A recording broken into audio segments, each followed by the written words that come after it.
कार्तिक मासरे हविष्याळी आकाश दीप।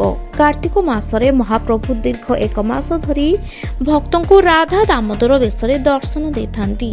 अनेक सुवर्ण अलंकार माला परिधान करी महाप्रभु राधा दामोदर वेश धारण करिथांती। गोपी माने द्वापर जुगरे तांको जेतेबेले समुद्र कूल बालुका पूजा करुथिले सही समय प्रभु श्रीकृष्ण गोपी मानकु राधा दामोदर वेश दर्शन देउथिले और तांकर प्रत्येक आशा पूर्ण करुथिले। तेबे कार्तिक मासरे प्रति संध्यारे हविष्याळी माने आकाश दीप जाळंती।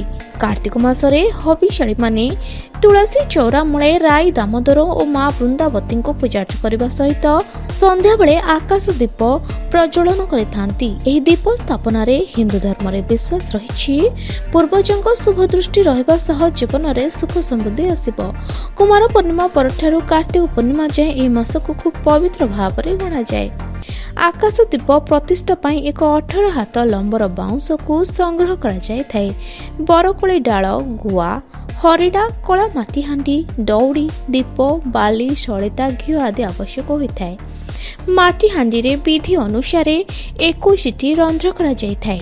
प्रथम दीप को गृहकर्ता किंबा पूजारी द्वारा पूजार्चना करबा परे सही रंध्र युक्त माटी हांडी भितरे दीप स्थापन करा जाय थाए। दौड़ी रे बंधा जाइथिबा शिकारे ए माटी हांडी को रखा जाय थाए। भागवत प्रेमी हविष्याळी माने हुळाहुळी पकाई शंख ध्वनि घंट बजाई एही माटी दीप को घोड़ाई रखंती। तापरे पुरोहित दौड़ी साहाय्य रे आकाश दीप को बाउंसर अग्रभाग को उठाई थांती।